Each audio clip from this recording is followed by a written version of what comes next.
너희가 진리를 순종함으로 너희 영혼을 깨끗하게 하여 거짓이 없이 형제를 사랑하기에 이르렀으니 마음으로 뜨겁게 서로 사랑하라. 너희가 거듭난 것은 썩어질 씨로 된 것이 아니요 썩지 아니할 씨로 된 것이니 살아있고 항상 있는 하나님의 말씀으로 되었느니라. 그러므로 모든 육체는 풀과 같고 그 모든 영광은 풀의 꽃과 같으니 풀은 마르고 꽃은 떨어지되 오직 주의 말씀은 세세토록 있도다 하였으니 너희에게 전한 복음이 곧 이 말씀이니라. 저는 어릴 때부터 이렇게 가족 많으면 되게 부러워했던 것 같아요. 근데 이게 혼자 있는 사람의 특징은 막상 부러워해도 막상 가면 또 힘들어하는 이렇게 이중적인 마음이 있거든요. 그래서 늘 형제 있는 집이 되게 부러워가지고 뭐 이렇게 설날, 뭐 추석 갈 때마다 이렇게 형들하고 같이 자고 싶어서 막 울었던 기억이 나요. 교회에서 신앙생활을 오래 하다 보니까 어느 순간 시험에 들어가지고 여기는 진짜 세상보다 못한 존재구나. 고등학교 친구들은 나 힘들 때 전화라도 주는데 이것들은 전화 한 통 없구나. 막 이래가지고 시험 들었던 적도 있었던 것 같아요. 그러다가 이제 하나님 나라의 복음이 제 안에 좀 새롭게 들어오면서 진짜 하나님이 계시다면 이 말씀이 사실이라면 이런 공동체를 세우게 하지 않을까? 이런 나라도 베드로전서의 말씀이 나오는 신령한 집으로 공동체를 세우는 제로로 사용하지 않을까? 그 일에 헌신하겠다고 했어요. 근데 이제 기도하면서 목회자는 빼고 했는데 이게 어떤 사명 소명이 돼가지고 이제 이 길에 들어서고 어쨌든 힘들고 어렵지만 이 길에 계속 있는 것 같습니다. 그러다 보니까 이제 공동체에 대한 맛을 이제 보게 되고 또 같은 꿈을 꾸며 이렇게 나아가는 동지들이 있고 또 여러분이 있고 그러다 보니까 이렇게 나아갈 수 있게 되는데 제가 맨 땅에 헤딩 안 하려고 그렇게 생각했거든요. 선배들 목사님들이 야, 맨 땅에 헤딩하지 마라. 맨 땅에 헤딩하면 나처럼 된다. 뭐 이래가지고 저는 절대로 맨 땅에 헤딩하지 않겠습니다라고 계속 그랬는데 제가 맨 땅에 헤딩했어요. 그래가지고 지금까지 쉽지 않은 일들을 많이 겪었는데 그러다 보니까 이게 있는 것 같아요. 내 안에 있는 나름대로 내가 잘한다고 내세웠던 것들 겉으로는 아니에요. 저 아무것도 아니에요 하지만 내 마음 가운데 그래도 나의 나됨. 나는 그래. 미안해요. 그래 나 찬양도 열심히 할 수 있어. 나 잘한다는 말 못하겠다. 기타는 잘하는 척 할 수 있어. 왜냐하면 저는 그래서 풀세션 있으니까 기타는 액세서리였거든요. 그래서 안 걸렸어. 기타 못 치는지 여러분한테 걸리는 건데 나 그래 뭐 설교 나쁘지 않아. 막 이런 내 안에 그런 나름의 지지대들이 있었던 거죠. 근데 내가 이런 몇 년의 시간을 바라보면서 그 지지대들이 다 깨어져 가는 시작하는 거예요. 내 안에 아무것도 없는 거야. 내가 자격이 있나? 내가 교회를 이끌 자격이 있나? 내 영적인 상태가 바닥인데 내가 이 말씀을 전할 수 있나? 그 생각과 싸우는 게 제 안에 어쩌면 영적 전쟁이라면 영적 전쟁이라고 할 수 있습니다. 그러니까 이제 우리 교회 잘 될까? 우리 교회 진실한 공동체 가능할까?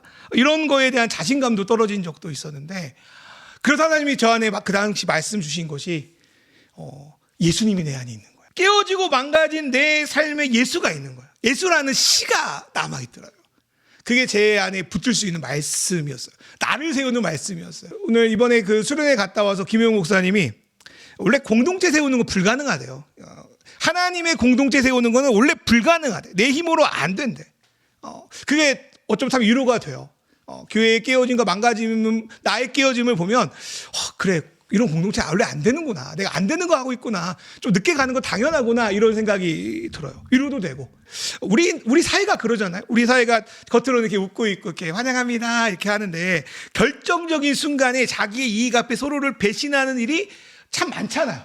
이 말을 예전에 주주교회 있을 때는 그냥 하는 말이었는데 내가 당해보니까 일하면서 여러분도 참 그런 일을 당하겠다라는 생각이 들어요. 이러한 어떤 사회의 어떤 그 현상이 최소한 교회 안에는 안 이루어져야 되는데 불행하게도 그렇지 못할 때가 우리 안에 많잖아요.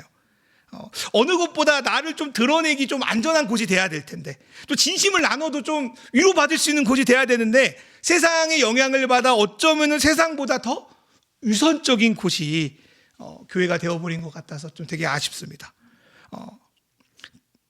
남보기에 내가 뭔가 이렇게 자랑할 게 있으면 그걸 하나님의 축복이라고 여기면서 막 자랑해요. 이렇게 우리 아들 어디 갔다, 어디 승진했다. 그러다가 내가 아파. 힘들어, 어려워. 그러면 이 말을 하면 주변에서 이렇게 수근거리거든. 그거 듣기 싫으니까 어느 순간 이제 잠적합니다. 이렇게 교회에 잠적해요. 없어, 안 보여. 누가 아프다고 안 보여. 그리고 이제 나으면 다시 하나님의 은혜로 나았다고 나옵니다. 이게 좀 교회인가 싶어요. 그래서 이제 이런 것들이 반복되다 보니까 이런 거짓말이 우리 안에 진리처럼 성행하죠. 교회는 사람 보고 다니는 거 아니야. 교회는 하나님만 보고 다녀야 돼. 이건 놀라운 거짓말 중에 하나입니다. 교회 안에 있는 우리 배우고 있잖아요. 거짓말을 진리로 믿고 신앙생활하는 사람이 뭐 저부터도 얼마나 우리 주변에 많은지 모르겠어요. 왜 이런 일이 일어나냐? 예레미야 10장 9절에 보니까 만물보다 거짓되고 심히 부패한 게 우리 사람 마음이래요. 그리고 예수님 역시 마태복음 15장에 보니까 입으로 들어가는 것을 더럽다고 여기지 말고 입으로 나오는 것이 더럽다고 말합니다.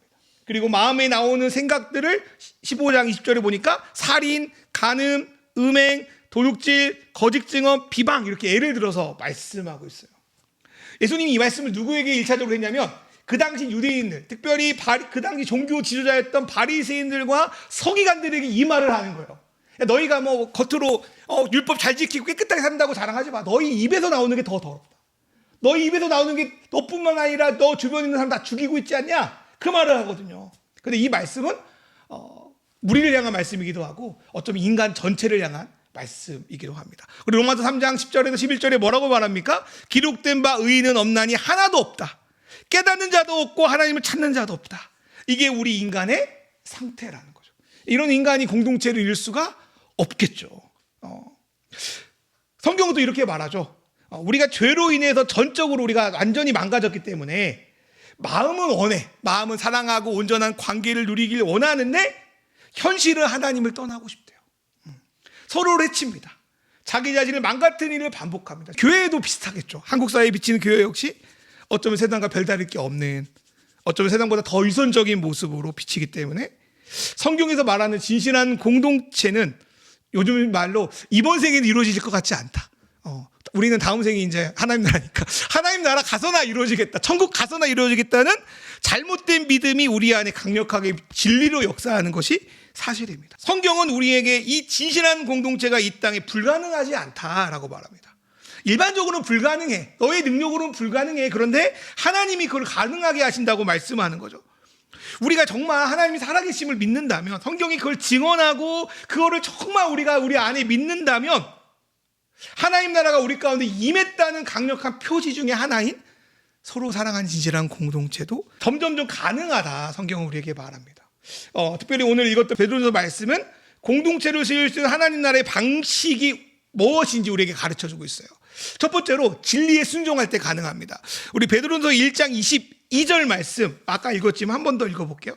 첫 번째 베드로 사도가요, 이 말씀을 보니까 진리에 순종할 때 어떻게 되냐면 우리 영혼이 정결하게 된대요. 뭔 말일까요? 이 정결이라는 거는 앞으로 될 거야. 너 지금 더러운데 앞으로는 점점 깨끗해질 거야. 아니면 지금 ing 되고 있다, 이런 의미가 아니라 여기서 말하는 정결은 이미 정결하게 됐다, 완료의 의미를 갖고 있어요. 그러니까 우리가 진리에 순종할 때, 우리가 예수 그리스도께서 우리에게 주신 복음에 순종할 때, 하나님이 우리에게 베푼 전적인 은혜에 우리가 반응할 때 하나님이 우리를 정결한 자로 인정해 주시는 걸 의미합니다. 우리가 정결하게 되는 것은 우리의 노력이나 성과나 그게 아니라 하나님이 인정해 주시는 게 달려있다는 거예요. 여기서 진리에 순종해라, 그러면은 정결하게 될 거다. 신앙이란 저도 넘어지지 않는 건 아니잖아요.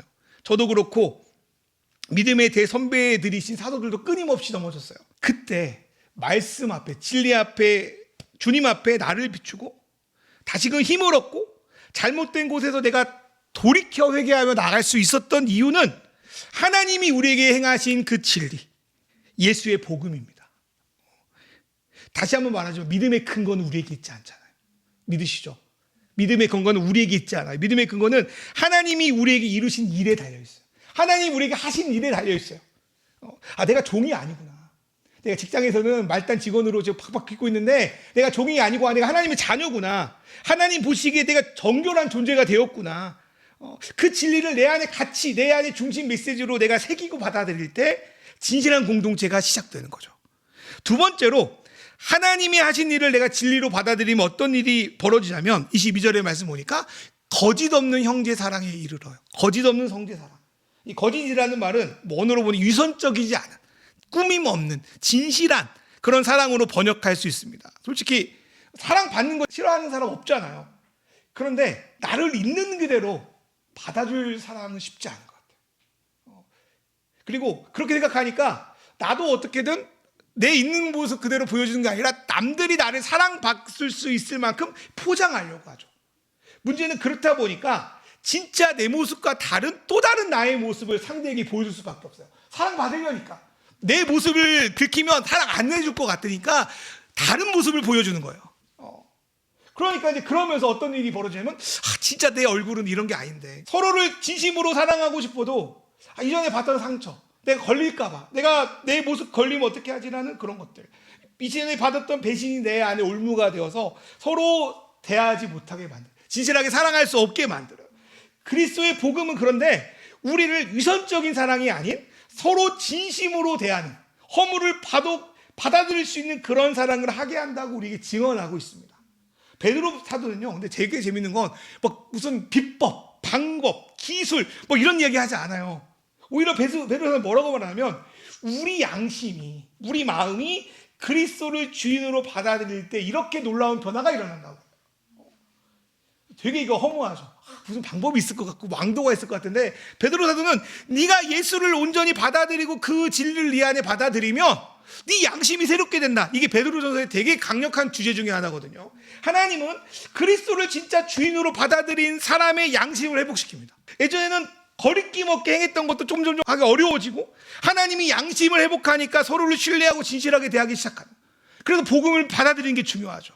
우리가 정말 회심하고 정말 우리가 거듭났다면 그리스도로 인해 우리가 정결한 자가 되었습니다. 그리고 우리가 점점 위선 없는 진실한 사랑에 나아갈 수 있음을 믿음으로 새겨 나가시기를 간절히 소망합니다. 그런데 세 번째로 베드로 사도는 여기서 한 발자국 더 나가요.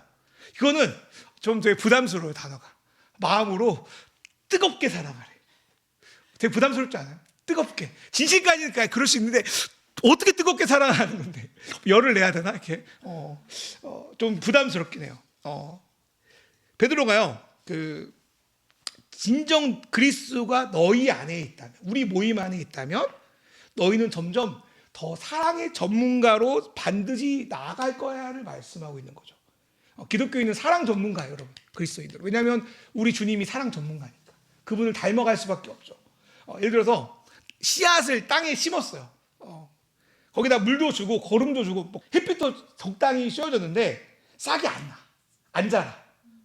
뭐가 문제인가요? 씨앗 자체에 생명이 없다고 의심할 수밖에 없어요. 우리 안에 진짜 예수의 씨를 심었다면 반드시 생명의 싹이 나서 사람마다 편차는 다르고 열매는 다르겠지만 점점 성장하여 사랑의 열매를 맺어갈 거라고 저는 믿습니다. 22절에 보니까 마음으로 사랑하라는데, 마음은요 공감하는 거래요. 공감. 마음으로 사랑한다는 거는 로마서의 말씀처럼 기뻐하는 자와 함께 기뻐하고 우는 자와 함께 울어줄 수 있는 사람, 그게 공감하는 거예요.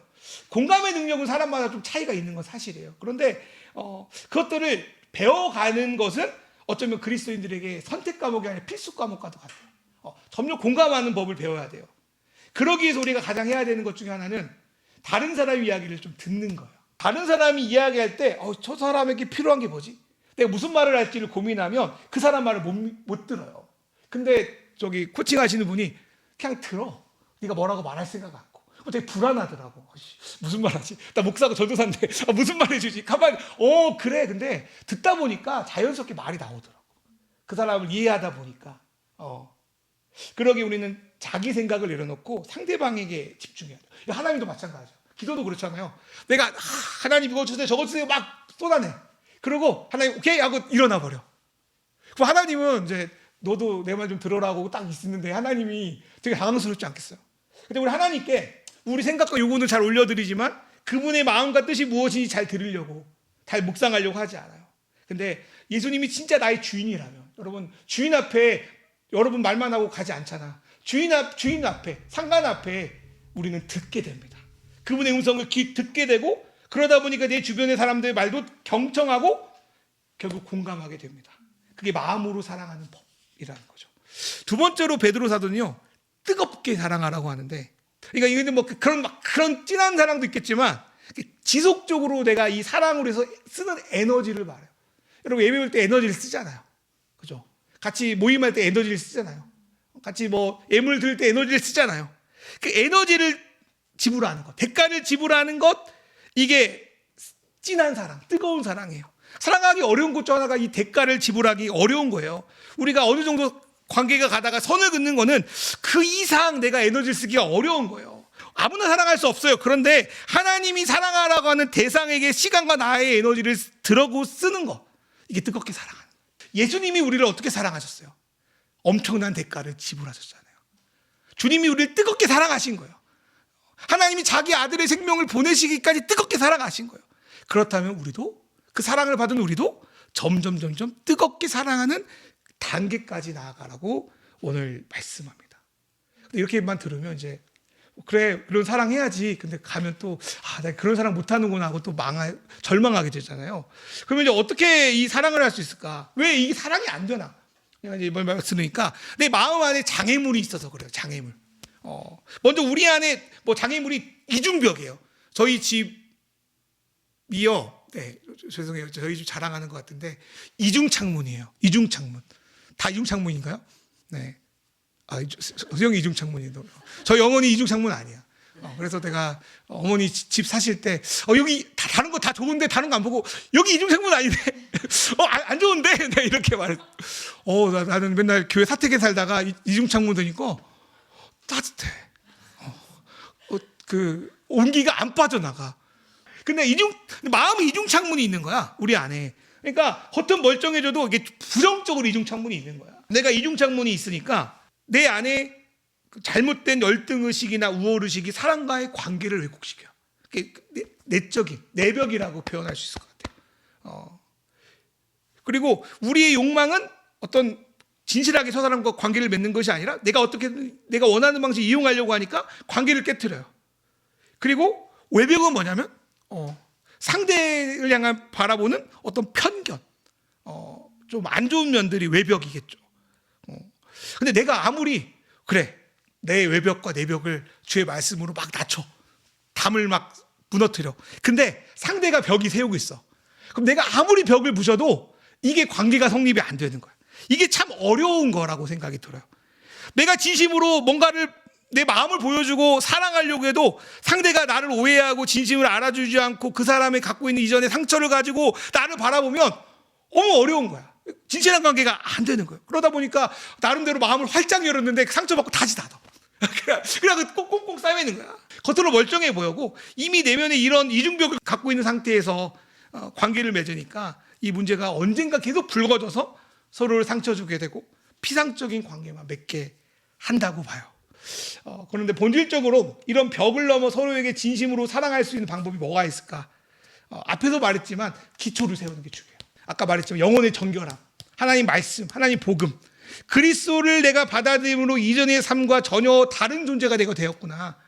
아까 우리 고백한 대로 내가 하나님 앞에 완전히 용납받은 존재가 되었구나를 내 삶에서 받아들이지 않으면 우리는 계속 불가능한 일을 계속 반복하는 거예요. 베드로 전서 1장 23절에 뭐라고 말하냐면 여기서 씨의 이야기를 하는데 씨는 우리 안에 중심 가치를 의미해요. 겉으로 멀쩡해 보여도 내 안에 씨가 썩으면 생명이 없는 것처럼 우리는 그런 존재였어. 씨가 없는 존재. 땅은 좋은데 씨가 없어. 우리 생명이 안 나는 존재였는데 하나님이 예수를 통하여 우리를 정결케 하심으로 새로운 씨를 심은 거예요. 그러다 보니까 우리는 이제 썩을 존재가 아니라 영원히 썩지 않는 존재로 변화되었다고 베드로 사도가 말하는 거예요. 근데 이 주님이 나에게 생명의 씨를 주셨구나, 그 씨로 나를 정결하게 하셨구나를 우리의 전인격적으로 받아들여, 영혼육으로 받아들여야 돼요. 말로는 우리가 썩지 않은 존재, 우리는 뭐 죽고 나도 천국 가 이러지만 그 안에 감격이 우리 안에 조금이라도 남아있지 않다면 우리는 이 말씀을 진심으로 받아들이지 못하고 있는지도 몰라요. 우리가 복음의 말씀대로 영원히 썩지 않는 존재가 되었다는 것을 새삼 확인하고 받아들일 때 우리는 새로운 공동체로 나아갈 수 있는 기초가 생깁니다. 그 다음에 24절부터 25절 말씀에 나오잖아요. 풀은 마르고 꽃은 시드나 주의 말씀이 영원하다. 이 말씀은 이사야서 6장에서 8절의 말씀이 베드로 사도가 인용한 건데요. 이 말씀은 오랜 노예 생활이 끝나고 죄악이 용서받고 이제 하나님이 이 땅을 회복시킨다는 소망의 말씀 다음에 나오는 말씀입니다. 이사야서는 뭐라고 말하냐면 현재 우리는 여러 가지 시련과 아픔을 당한다. 그래도 우리가 위로의 날을 소망할 수 있는 것은 영원하신 하나님 말씀, 다른 말로 반드시 이루어질 그분의 약속이 있기 때문이라고 선포하는 거예요. 그리고 이 말씀은 지금 우리의 소망이고 우리의 믿음이고 우리가 하나님의 공동체를 세울 수 있는 근거가 됩니다. 기독교는요, 본질적으로 나를 들여다보는 게 아니에요. 나를 들여다보면 절망스러워요. 우리 안에 어떤 좋은 것을 끄집어내는 게 아니에요. 기독교는 오로지 하나님이 나에게 행하셨다. 뭘 행하셨지? 하나님 앞으로 나에게 뭘 행하실 거지? 하나님의 약속을 받아들이고 그 기초로 하는 게 우리 기독교예요. 그러니까 우리는 기독교의 진리를 말할 때 우리 안에 막 들여다보면서 우리가 뭐 잘난 거, 좋은 거, 선한 거 찾으려고 하지 마. 우리는 끼어졌잖아. 우리 망가졌잖아. 우리 밖에 계신 내가 아니라 우리 안에 계신 우리 밖에 계신 그 하나님을 바라볼 때 우리에게 소망이 생깁니다. 우리 안을 돌아보면 안 되는 것밖에 없어요. 현실 앞에서 쉽게 절망해. 타협해. 도저히 내가 주의 말씀대로 살아갈 수 없다는 사실에 절망스럽게 돼요. 관계도 어려워지고 신앙도 어렵고 상처만 보이고 점점 나이가 들수록 어려워지고 그때 우리는 하늘을 봐야 됩니다. 하나님을 바라야 돼요. 내 속만, 내 상황만 들여다보지 말고 하나님을 바라봐야 돼요. 이 깨어지고 망가진 우리와 이 세상 속에서 주님이 지금 뭘 생각하고 계신지, 뭘 원하시고 계신지, 그걸 위해서 지금 뭘 하고 계신지를 완성시킬 것을 바라볼 때 우리는 회복됩니다. 우리 안에 얼마나 놀라운 일이 벌어졌느냐를 우리가 받아들일 때 우리는 비로소 하나님 말씀이 영원하다 고백할 수 있어요. 여러분, 하나님 말씀이 영원하다 고백할 수 있습니까? 안 영원한 것 같잖아. 가뭄에 콩나듯 그냥 살짝살짝 은혜 주시고 그 나머지 시간은 진짜 힘들고 고통고 어려운 일들만 가득한 것 같잖아. 근데 하나님을 바라볼 때 우리는 하나님의 말씀이 영원하다 고백할 수 있어요. 풀이 자라면 좋죠. 꽃이 피면 예쁘죠. 그런데 이런 것들로 하나님의 임재를 감히 판단할 수 없어요. 뭐 건강하진 승진하다 뭐 이런 걸로 오늘 말씀처럼 풀은 마르고 꽃은 시들어요. 근데 영원하신 하나님, 내 상황, 내 생태가 어떠하든 우리를 자녀 삼으셨구나. 우리를 통해 하나님 나라를 이루고 계시구나. 온 인류를 뿐만 아니라 만물을 회복하고 계시구나를 우리가 바라볼 때, 우리가 믿을 때 우리는 거듭났다는 의미가 무엇인지를 알 수 있어요. 거듭난 사람은 입맛이 바뀐 사람이에요. 옛날에는 그 믹스커피 좋아하다가 달달한 거 좋아하다가 이제 원두커피 처음에 써 맛없어 했는데 먹었다 보니까 이게 진짜 맛있는 거네? 이렇게 표현하겠어요. 여러분, 거듭남은 입맛이 바뀌는, 신앙은 입맛이 바뀌는, 내가 마음을 두고 생각하는 게 바뀌는 거예요. 여러분, 우리가 어떻게 서로를 사랑하겠어? 나도 내 자신도 사랑하지 못하는데, 마음에 안 드는데 내가 뭔데 남을 사랑해? 근데 하나님이 나뿐 아니라 우리를 사랑하셨다는 진리에 내 마음과 생각을 계속 담글수록 우리는 하나님과 주변 사람을 사랑해요. 여러분, 제가 전하는 말 똑같은 말이잖아요. 왜 왔어요? 왜 예배드려? 담글려고. 내 마음 또 담글려고. 말씀을 듣고 은혜 받았어. 그래, 감사하게 오늘 은혜 받았어요. 그래서 잠자기 전 또 다음 날에 다 까먹어요. 마치 이런 느낌 같아요. 그 소라게 알죠? 소라게가 이렇게 나와가지고 이렇게 괜찮다 하다가 뭔 일 있으면 훅 들어가잖아. 우리 집 햄스터 2마리 있는데 놀다가 내가 다가가면 훅 도망가요. 네. 좀 우리가 그런 것 같지 않아요? 좀 괜찮아지면 나오다가 뭔가 있으면 훅 들어가잖아요. 낙지밖에 저도 한두 개가 아니에요. 내 안에 가주 정죄의 소리가 들려요. 이전에 내가 나된 거를 막 깨어질 때마다 의기소침해져요. 그때 붙들 거. 정말 당연하지만 어쩌면 너무나도 뻔한 얘기일 수 있지만 예수님입니다. 그리스도예요. 하나님께서 깨어지고 망가진 만물을 회복하는구나. 또 그 안에 나도 있구나.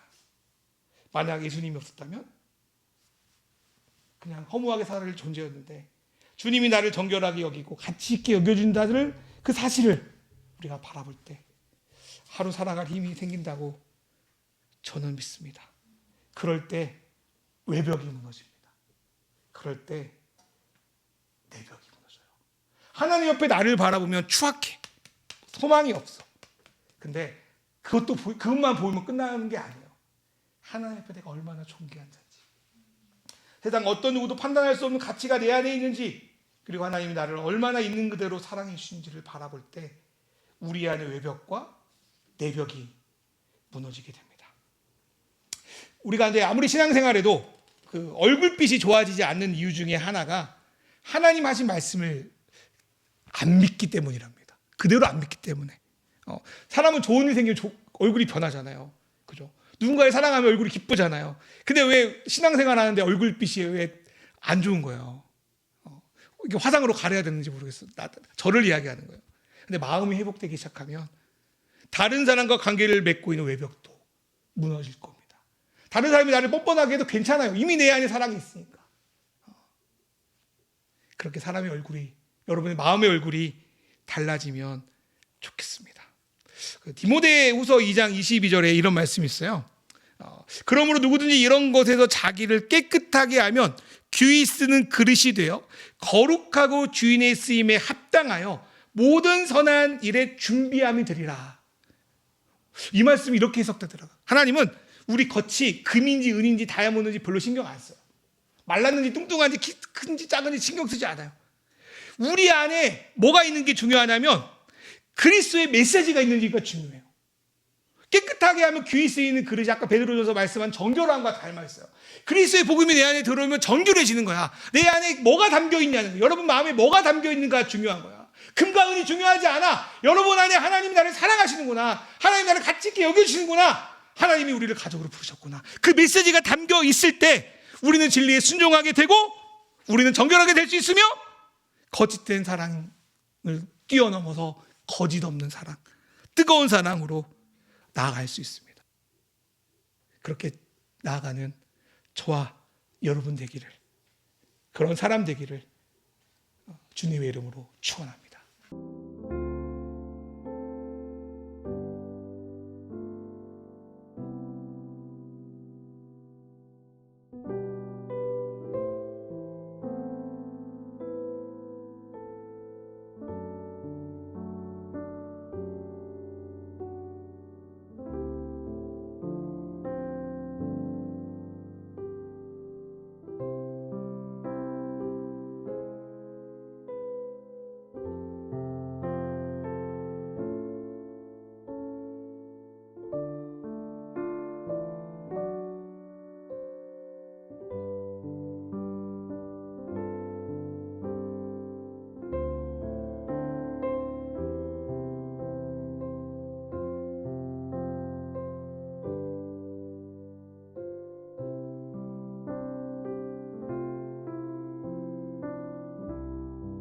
하나님 아버지, 우리가 사는 이 세상을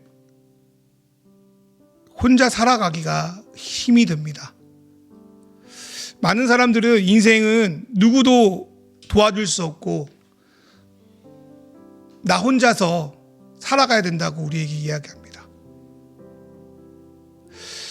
우리 믿음의 백성들도 하나님을 믿는다고 살아가지만, 그리고 믿음의 형제 자매들이 있어서 함께 걸어간다고 하지만 때로는 지치고 낭망할 수 있음을 우리가 압니다. 그러나 우리 힘으로 가능하지 않지만 하나님이 우리에게 하신 약속을 붙들며 오늘도 진리 안에 서 있습니다. 하나님, 깨어지고 상한 내 마음을 돌아보며 내가 주의 말씀을 믿고 있지 않은 부분이 무엇인지를 바라보기 원합니다. 그리고 언제나 나를 사랑하시고 나와 함께 하시고 나뿐 아니라 믿음의 형제 자매들과 함께 하시는 그 하나님을 바라볼 수 있도록 인도하여 주시옵소서. 그렇기에 수십 년 들었던 복음, 매번 들었던 예수님, 그것이 내 안에 얼마나 새롭게 경험되고 자리 잡고 있는지 모르겠습니다. 하나님, 우리가 말씀을 들을 때마다 그 말씀이 새롭기 원합니다.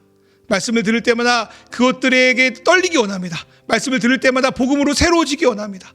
나의 나됨이 아니라 하나님의 하나님을 믿기 원합니다. 내가 살아가면서 내가 원하는 대로 안 될 수 있습니다. 망가질 수 있습니다. 실패할 수 있습니다. 그러나 내 안에 예수 그리스도가 계시다면 우리는 실패의 인생이 아님을 고백합니다. 우리는 하나님의 자녀임을 고백합니다. 하나님, 그 진리가 우리를 자유롭게 하기 원합니다.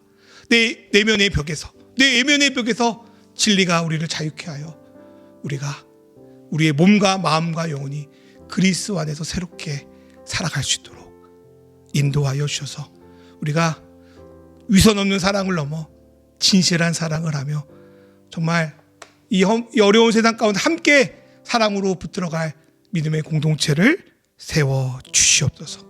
하나님, 사순절 기간에 탄소 금식을 하기로 했습니다. 작은 걸음이지만 하나님이 사랑하시는 그 마음을 우리가 배울 수 있는 시간 될 수 있도록 도와주십시오.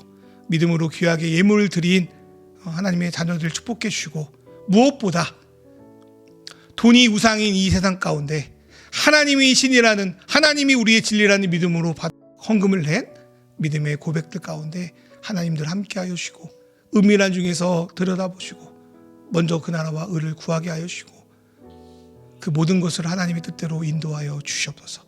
하나님, 이 공간을 흔쾌히 빌려주신 학원의 원장님과 이 가정을 축복하여 주시고, 하나님께서 인도하신 그날까지 또 우리 안에 좋은 관계로서 이 공간을 사용할 수 있도록 인도하여 주시옵소서. 하나님, 지치거나 굶주실 때마다 독수리 날아오르던 새힘 허락하여 주셨고, 예수님의 이름으로 기도드립니다. 이제는 우리 주 예수 그리스도의 은혜와 하나님 아버지의 사랑과 성령님의 인도하심이 우리에게 진리를 주셔서 그 진리가 우리를 정결케 하고 유선적이지 않은 사랑을 넘어 뜨거운 사랑에 이르게 될 것을 믿고, 주님의 복음으로 내 내면과 내 외면의 장애물을 깨트리며 온전하게 나아갈 줄 믿는 이곳에 있는 모든 믿음의 아들, 딸들 머리 위에 이제로부터 영원히 함께 하시기를 간절히 축원하옵나이다. 아멘.